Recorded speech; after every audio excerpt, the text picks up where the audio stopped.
Hey guys, welcome back. Welcome back from spring break. I hope you had a fantastic time. I hope you were able to relax and enjoy some downtime, sleeping in, I'm sure, staying up maybe a little bit later, watching some movies, just relaxing and enjoying the time. We had some pretty nice days. Hope you got outside and able to get some fresh air and enjoy the time away from your Chromebooks. But welcome back. Welcome back to, I think this is, gosh, kind of losing track, maybe the third installment of Learning Math with Mr. Bauman from Mr. Bauman's Basement.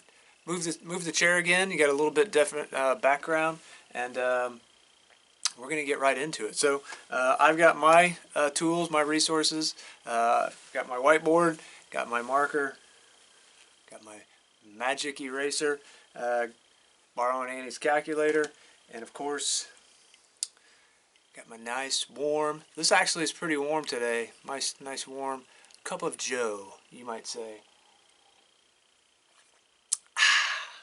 Still good. Still good. All right. So today, let me move this a little bit. Also found cleaning out some things in the garage over spring break and found a music stand. When Lily used to play I think it was the oboe, and no, clarinet. Used the clarinet. And so, anyways, found this old music stand. So I'm gonna try it out. Try it out as my official whiteboard holder here for today's lesson. So again, welcome back, and I sure miss you guys a lot. And hopefully, sometime in the very near future, we'll be seeing each other again face to face and learning some more math and having a good time with it. So in the meantime, we're gonna utilize the tools that we do have and get right into it. Again, my goal here for the next couple weeks is to really review a lot of those main standards that we've talked about over the last couple weeks, last couple months, and really in an effort to prepare you for high school algebra, which all of you guys are going to be in high school algebra here in just a few short months.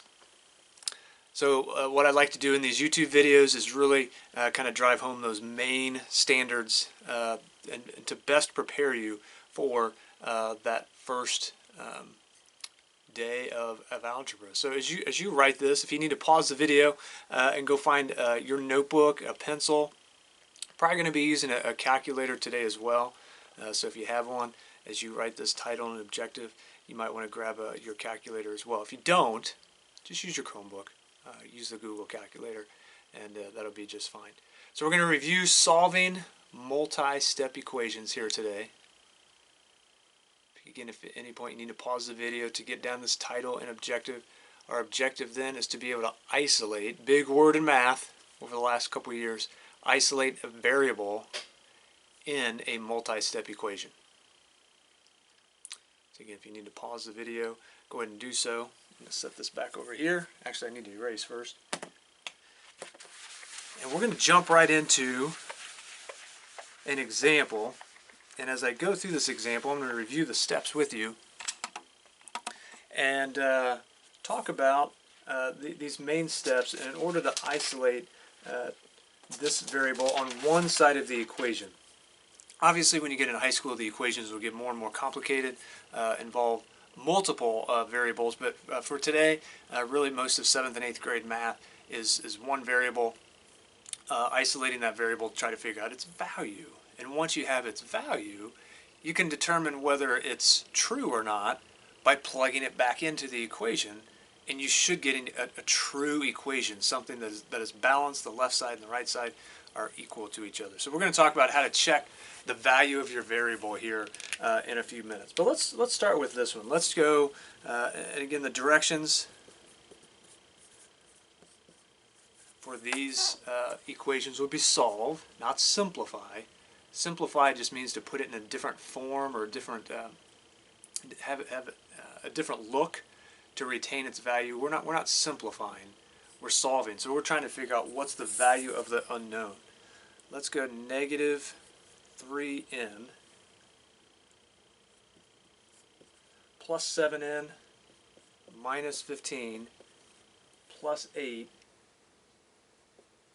equals 4 minus 19. Let's Let's see if this thing works here. Gonna pull this in. I don't know if this angle is going to be good or not. Looks like you might be able to read that. Negative 3n plus 7n minus 15 plus 8 equals 4 minus 19. I might try to adjust this angle here. Now I got light reflecting. We'll make it work. Alright, one of the first things to notice, there's two sides of the equation, and we have our unknown is n. I like to box in our unknown. So we're trying to get this n by itself. We're trying to get n by itself. That's what we mean to isolate. Since these are on the same side of the equation, we can combine these terms, and because they both have the same variable, we call them like terms. So if you had negative 3 nectarines and someone gives you 7 nectarines, how many nectarines do you have? You have 4 nectarines. So on the next line, we've combined these like terms. These two terms don't have a variable, and from 7th grade we call those constants. So let's just add these. Let's just combine these. Negative 15 plus 8, that's negative 7. And then on the right side, again, we just have two constants, 4 minus 19. Try to do these without a calculator. It's just going to help prepare you for high school next year. That's negative 15. Anything you can do mentally, try your best to do that mentally and not solely rely on your calculator. All right, so we've changed the value, or excuse me, we've changed the look of this equation, but not the value. Going back to the whole wedding cake analogy from earlier in the year, you can change the look of something without changing its value. We definitely have a shorter equation on this second line than we did on the first line, so they have different looks, but the same value. Looks different, retains the same value. Again, box in the unknown. That's what you're trying to get by itself. You're trying to isolate this. At this point, we got to have to kind of dwell on what we learned in 7th grade. We call this 4. This is called what? That's right. This is called the coefficient. We're going to undo the coefficient last. So we're going to undo this 4 last. We're going to undo this guy, this negative 7. We're going to undo it first. So let's undo this negative 7. You have to use inverse operations. The inverse of minus 7, you got it. That's plus 7. But if we add 7 on the left side, remember the teeter-totter from 7th grade? You can't teeter without tottering. If you add 7 over here, you got to add 7 over there. Draw a big line. These guys cancel. Negative 7 plus 7 just cancels. Trying to avoid that reflection. So we got in the next line 4n, because the 7's canceled. They're literally gone. They undid each other. 4n equals. Again, try not to use your calculator. Let's think about this mentally. If you had negative 15 and you add 7, think of a number line. If you're starting left of 0, 15 units, and now you're adding, so we're moving back to the right on the number line, we're adding 7, we're going to end up at, you got it, negative 8. Almost there. We're almost there. So you got to ask yourself, if I'm trying to isolate this n, again, I think it's helpful to box in what you're trying to isolate. I'm trying to isolate this n. What symbol's in between the 4 and the n? That's right, it's multiplication. We don't typically write that dot, but it's definitely multiplication. The only way to undo multiplication is division. Again, just like the teeter-totter from 7th grade, you can't teeter without tottering. You got to do the divide by 4 on both sides. Those guys cancel, and oh my stars, we got n by itself. N is equal to negative 8 divided by 4. Again, we should be able to do that mentally. That's negative 2. Box in your solution. It's technically not an answer. In math, we call it a solution. So we're done with the calculations. But what if you got done with your homework assignment and you're like, gosh, I just don't know if this question is correct, if this solution is correct. How could you check yourself? take what you think is the right solution and plug it in wherever you see n. Why can I do that? Because they're equal. That's why we put this equal sign here. The value of n literally is equal to -2. It's not equal to any other number except -2. I plug in -2 here, -2 here. I bet my vehicle that this whole left side should be equal to what? That's right. It should be equal to the right side, which is -15. I'm not going to bore you on this video with that check, but seriously, on your homework, I want you to try that. Check it. You're going to have time. Trust me, you're going to have time. Check it. Plug in -2 here, -2 here. This whole left side should be equal to the right side, which was -15. Pick any other number, literally any other number on the planet, and there's infinitely many other numbers besides -2. I bet my other vehicle that it's not going to work. If I plug in like 0 here and 0 here, 0 is a non-solution. 0 plus 0 minus 15 plus 8, guess what? That's not equal to -15. Any other number that you pick besides -2 is going to be a false value. It's going to be a false solution. If you plug it in there and there, it's not going to work out. All right, so that was just the first kind of warm-up example. Let me move this back a bit. So I hope you're able to follow along. I went a little bit fast. I'm trying to keep these videos right at like 30 minutes.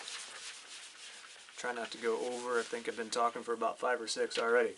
So if you weren't writing down the steps, and I certainly didn't expect you to, I didn't ask you to, but I know some of you are step writers. Let me kind of summarize what we just did. So our goal is to isolate the variable. How do we do that? First thing we did was combine like terms. Combine like terms, but they have to be on the same side of the equation. Combine like terms on the same side of the equation.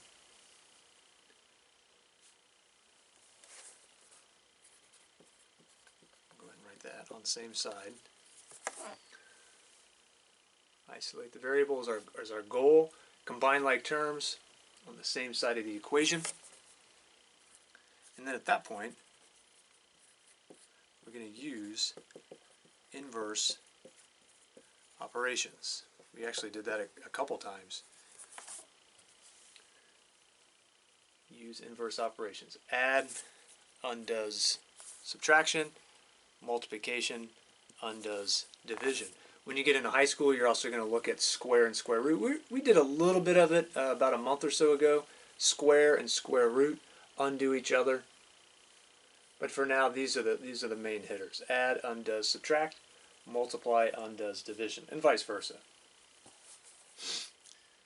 And then once you have a value, check the solution.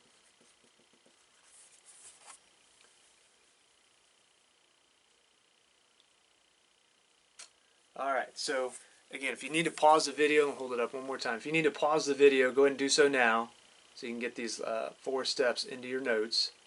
We've talked about this before, but again, this is one of those heavy hitters from 8th grade that you need to walk into the first day of 9th grade algebra and just like rock solid on being able to solve an equation for an unknown. So that's really why I'm utilizing these next few weeks as we are apart from each other to utilize this time to really kind of solidify this notion of being able to solve a multi-step equation for an unknown. So let's try one with a decimal. Let's go, again, same directions. It's just going to ask you to solve the equation. Let's go 2.8m plus 12.5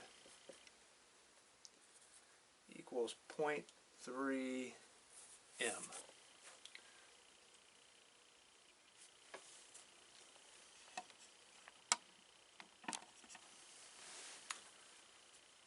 .8m plus 12.5 sorry, equals 0.3 m.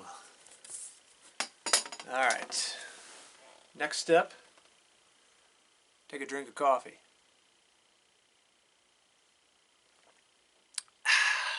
Oh, it's so good. Any coffee drinkers out there? I bet there's a few. Let's solve this. All right. First things first, again, I like to identify what are my unknowns. So I got an m over there, and I got an m over there. I need to get them on the same side. Can I just add 2.8 and 0.3? No, because they're not on the same side. If this is on the left side, this is on the right side, you just can't combine them together. If they're on the same side, you could do that. But since they're on opposite sides, you have to use inverse operations like we did in the last example. General rule of thumb, you don't have to, but general rule of thumb, it just kind of takes a step out of the end of this problem. Take the smaller coefficient, which is 0.3, over to the bigger coefficient, 2.8. Are we all in agreement that 0.3 is less than 2.8? I hope we're all in agreement. Even though we don't write it, that's really a plus 0.3m. So we're going to do the inverse. We're going to subtract 0.3m. But again, can't teeter without tottering. If we subtract 0.3m over there, you get to subtract 0.3m over there.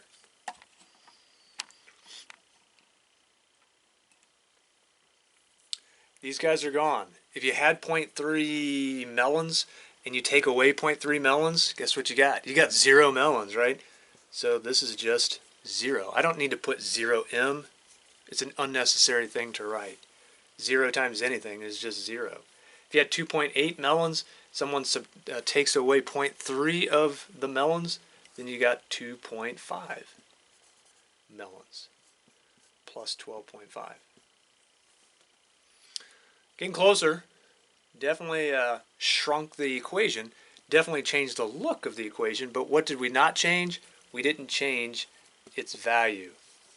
Again, going back to the whole wedding cake example or analogy from earlier in the year, you can change the look of something.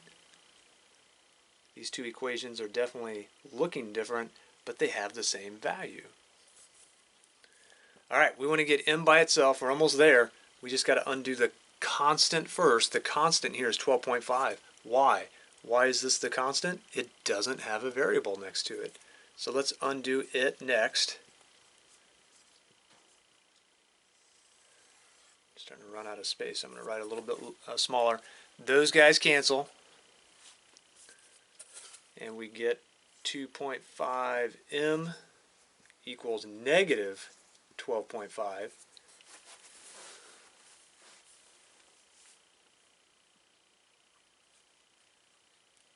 Which tells me that my solution has to be negative. Why? This would be a good homework question. Why does the value of m have to be negative? Well, it's important to keep in mind that the symbol between 2.5 and m, that's a multiplication.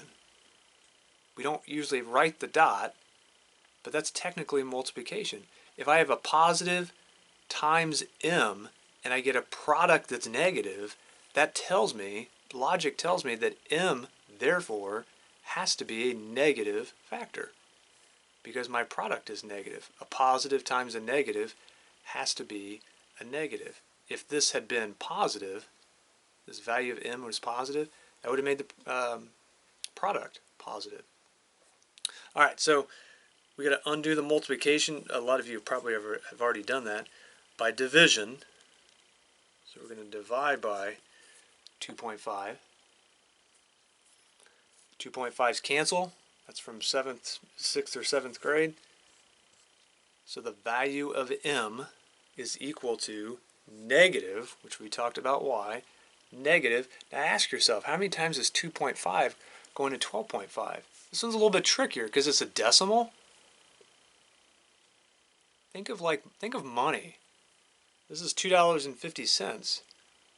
How many $2.50 groups would you have if you had $12.50?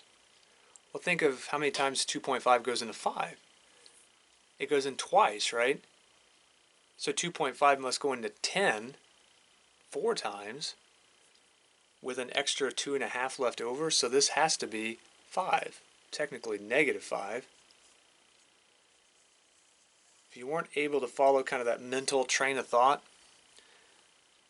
if you weren't able to jump on that train, if I was moving a little bit too fast, you could model it. You could draw like groups of 2.5, how many groups of 2.5 would go into 12.5, something like that. Or you guys are to the point where you can use your calculator to divide that. But again, I want you to try to do it mentally first and then check it with your calculator. So fairly confident that our value of m is negative 5. Again, always check it. So if I plug in negative 5 there and plug in negative 5 there, these two sides should be equal to each other. Let me try it real fast. I got calculator here. Well, I type in mine. Why don't you try to calculate yours?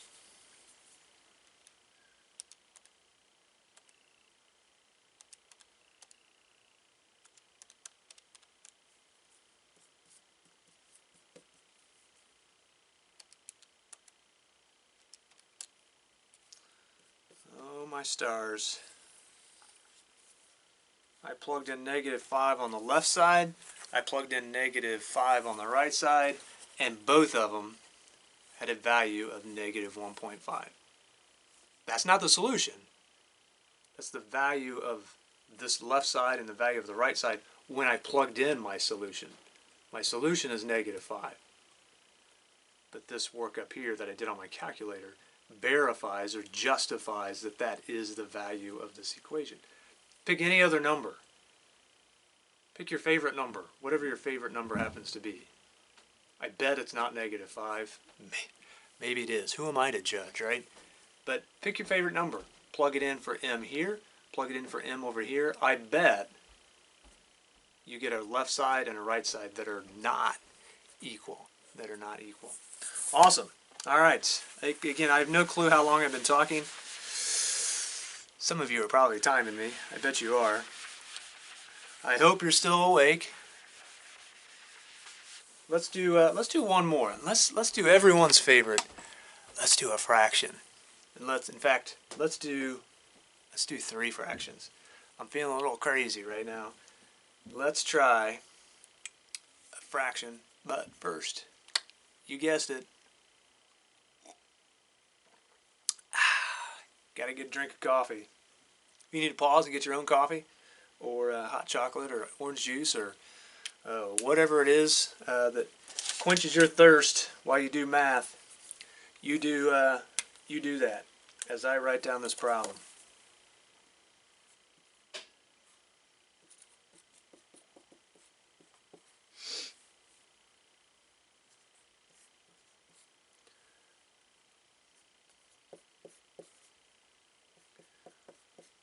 And we're back. All right. Here we go. Last one.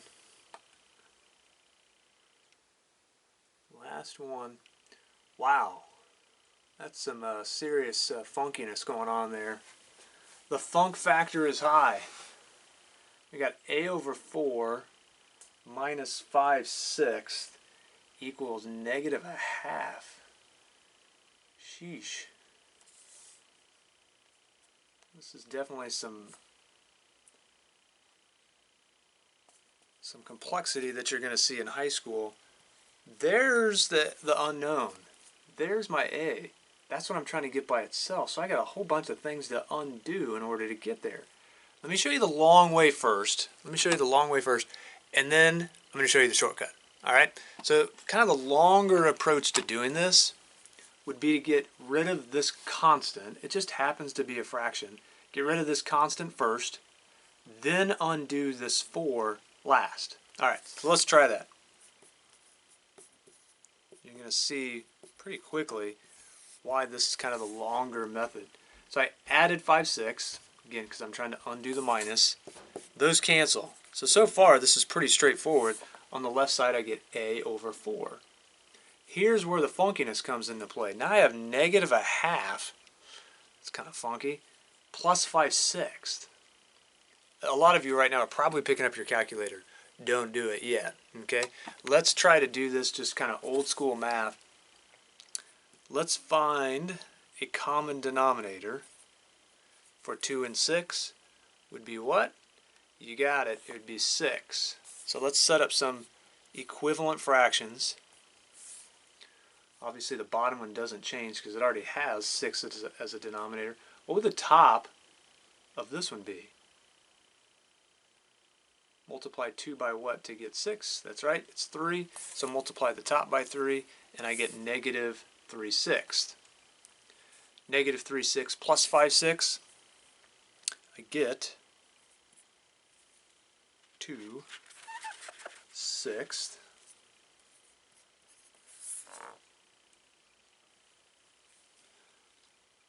Again, because this is kind of a review from like 5th or 6th grade. Keep the denominator the same.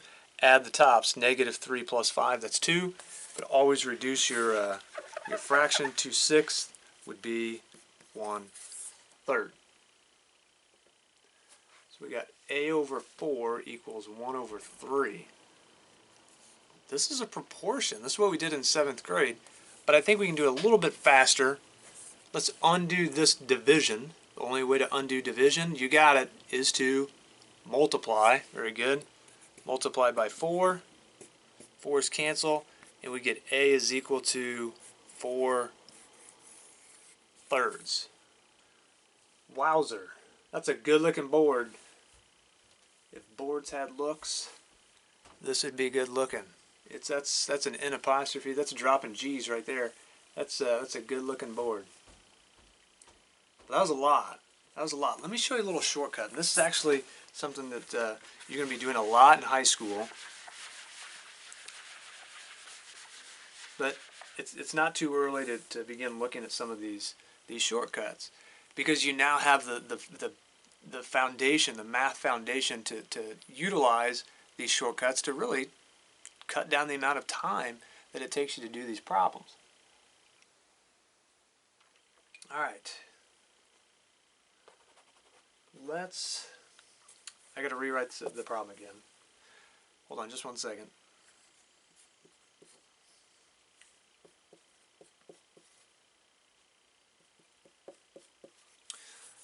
All right, same problem. We already know what the solution is, but let's pretend that we don't for a second. Let me show you the shortcut. To solve this, perhaps arguably a little bit faster, we're going to use what we call clearing the fractions. I think we've done this maybe once or twice in class. It's just been a while. So you might label this in your notes. This is the shortcut. We are going to clear the fractions. Now what do I mean by that? If you clear something away, you kind of push it away, you kind of clean it up a little bit, you kind of get rid of something, clear it out. We want to clear out these fractions, and we're going to be able to do that in one step. We got to use the old noggin here. If we want to get rid of these fractions, so we want to get rid of 4, 2, excuse me, I'm reading backwards. That's a 4, 6, and a 2. So we got to think to ourselves, what's the smallest number? What's the smallest number that 4, 6, and 2 all go into? 4, 6, and 2. What's the smallest number that they all go into? Not a number that goes into 4, 6, and 2. What's the smallest number that 4, 6, and 2 all go into? Which we call the LCM. LCM, what does that stand for? It's not Larry, Curly, and Moe, for all you Stooge fans out there. That actually is the least common multiple. You got it. It's 12. So the LCM of these three denominators is 12. Why is that important? What if I put parentheses around this whole equation and I multiplied the whole equation by this LCM of 12? So I put the 12, the LCM on the outside. Am I allowed to do that? Yes. Why? Because I'm multiplying everything by 12. It becomes a giant distributive property. If you multiply everything in the equation by the same number, again, it goes back to the wedding cake analogy. I'm changing the look, but I'm not changing the value. That's right, I'm not changing the value. So let's try it. We should be able to do this mentally. Put your calculator down. That's right. Good, thank you. Okay, let's put your calculator down. Let's multiply this out using the old noggin. Let's take this one at a time. 12 times, because I'm distributing, 12 times a over 4. If you need to do the work off to the side, 12 is really 12 over 1. You can simplify now rather than later. 4 goes into both of those. Goes into 12 3 times. So this is really just 3a. Oops. 3a minus. Alright, let's do 12 times negative 5 6, which I've already put the negative. I did kind of got smudged. Let me clean it up a little bit. There we go. So 12 times negative 5 6. I know right away it has to be a negative. So what's 5 6 of 12? Put the calculator down. Let me ask this. What's 1/6 of 12? That's right, it's 2. But I don't have 1/6, I have 5/6. So if 1/6 is 2, then 5/6 would be 10. You got it. Now the last one's the easiest one. 12 times this constant, negative 1/2. Half of 12 is 6, but it's a negative, would be negative 6. So I cleaned up this equation. I've cleared out the fractions. I now no longer have a fraction. I cleared them out by using this magic number here, the LCM. And at this point, this should literally take you probably 10 seconds to solve. This is like 7th grade math all over again. Undo the constant first. Add 10. Add 10. Smudge something here again. Bear with me. So we get 3a equals 4. And then undo the coefficient last by dividing. And look at that. We got the same thing we did like 2 minutes ago. A is equal to 4/3. That's awesome. Again, if you wanted to check it, I'm not going to use the time here on this YouTube video to do that. If you plug in 4/3 right there, I guarantee you get negative 1/2 on both sides. All right, let me check my notes here real fast. I think that was about all I wanted to cover. I hope I kept this right at about 30 minutes. I need to start setting a timer for myself. But I hope at this point, at the end of this video, you now have a much more solid understanding of these skills, these foundational skills, in order to solve a multi-step equation. Again, you're going to be seeing these a lot next year in 9th grade algebra, and I wanted to use this time here today to kind of review and reinforce a lot of these foundational skills that you need to be successful at solving these and checking them. So check your Google Classroom account. There's, I believe, about 5 problems that I'd like for you to answer, check, explain, justify, so on and so forth on a Google Doc. So appreciate your time. I hope, again, you stayed awake. And as always, I can't wait to see you guys in person back in our classroom. And until then, have a great day. Continue to be kind to one another. Be kind to your family. Be patient with one another. And above all, don't forget to pray. It is so incredibly important, especially during these times that we're in right now, that you continue to pray for the health and safety and well-being of our whole world, but most especially your family, your loved ones, your friends, and our school and parish community. So be safe, be well, and thanks for tuning in. We'll see you guys for the next lesson. All right, take care.